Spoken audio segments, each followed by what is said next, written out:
If you've ever purchased anything online from a website other than Amazon, then there's a good chance it was built on Shopify, yet most people have not heard of them. Shopify has over 1.7 million users in 175 countries, and combined lifetime sales of all their sellers is over $277 billion.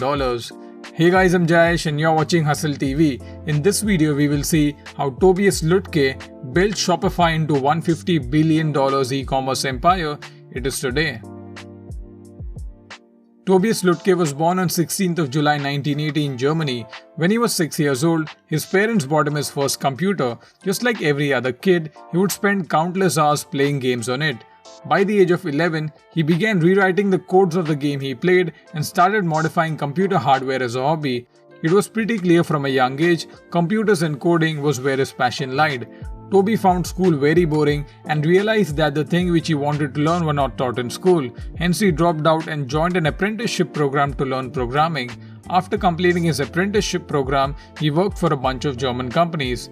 In 2002 at age 22, Toby moved to Canada after his then girlfriend, now wife Fiona McCain, called him to stay with him. In Canada, Toby started job hunting. He got job offers from a few local companies, but his visa didn't allow him to work in Canada, but running a business was allowed. So he had two options, either work remotely for a German company or start his own business. He decided to choose the latter one, but that business was not Shopify. Toby decided to open Snowdevil, an online e-commerce store to sell snowboarding equipment. Toby was a snowboarding junkie himself. He noticed that there was not a single all-in-one online store for snowboarding equipments over the internet, hence he started Snowdevil.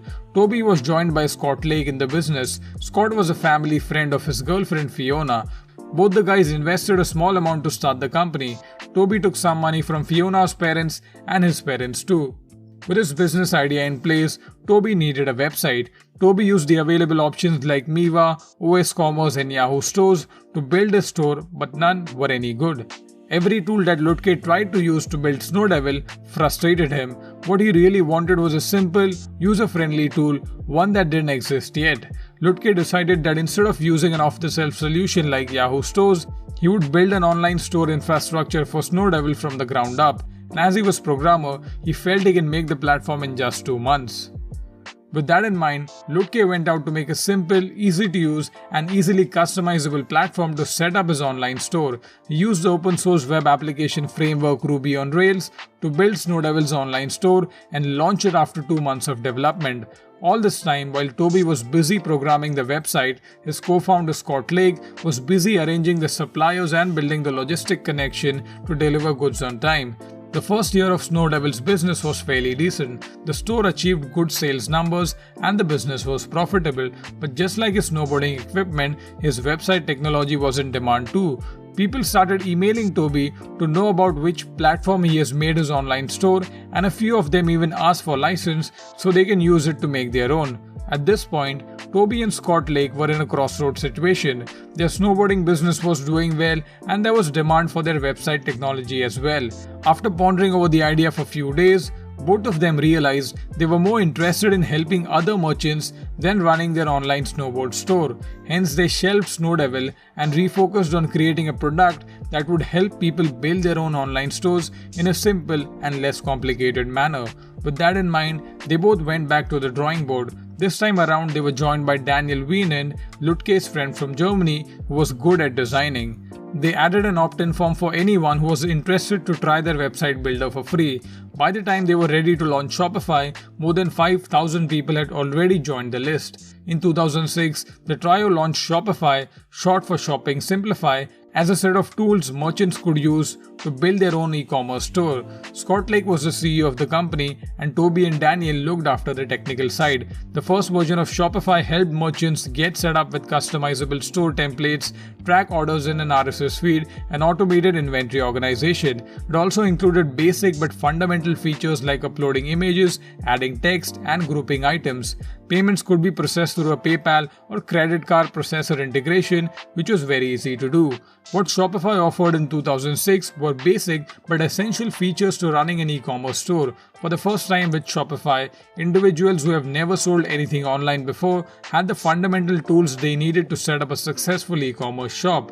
Initially, the guys kept Shopify free for everyone to use, but charged transaction fees as a percentage of sale, meaning the more you sell using Shopify, the bigger is the commission Shopify takes.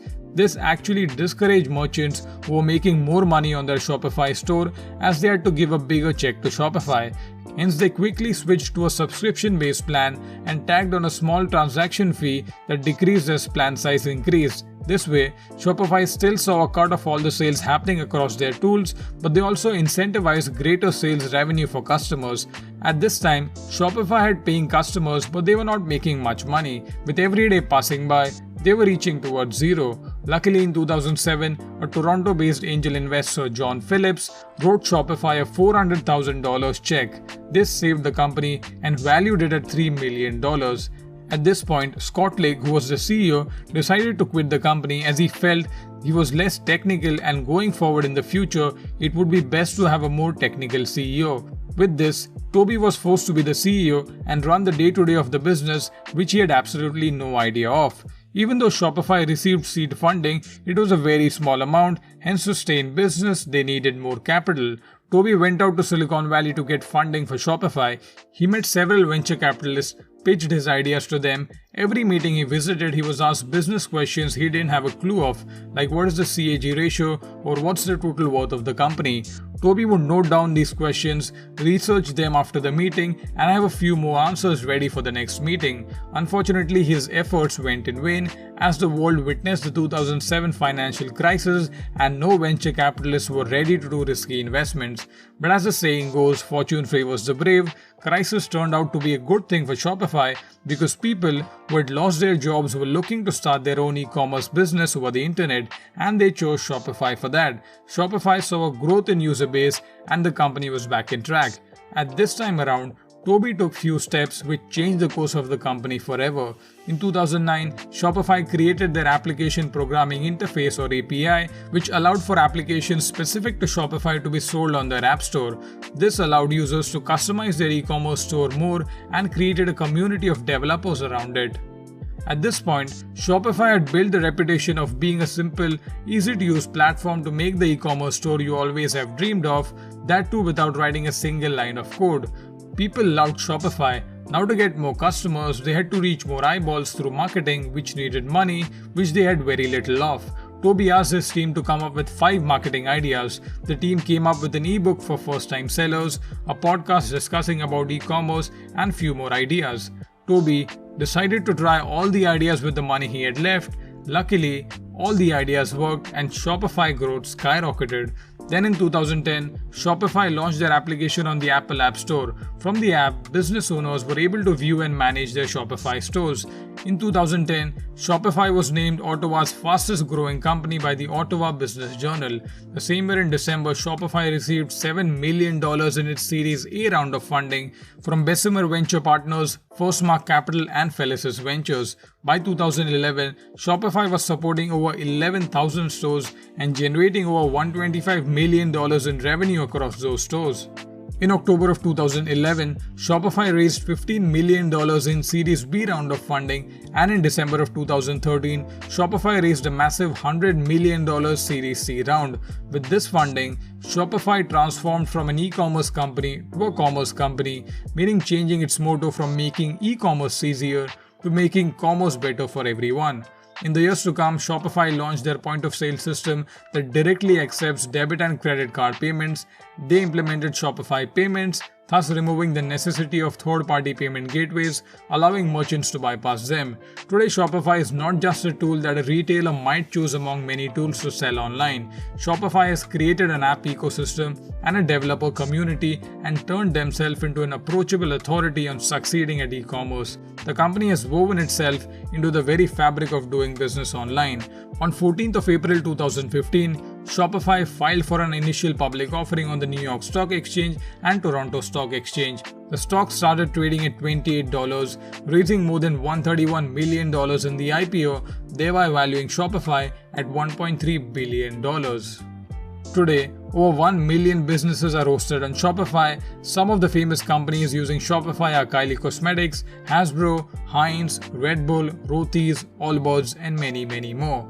As of February of 2020, Shopify's market capitalization is over $156 billion and Tobias Lutke's net worth is over $11 billion. I have personally used Shopify to sell products online and I highly recommend it. Shopify also offers a free 14-day trial, so feel free to check them out. So that's it for today, guys. If you like this video, then please give it a thumbs up. If you're new here, then please consider subscribing to our channel and do watch out other videos. Thank you for watching. See you in the next video. Bye.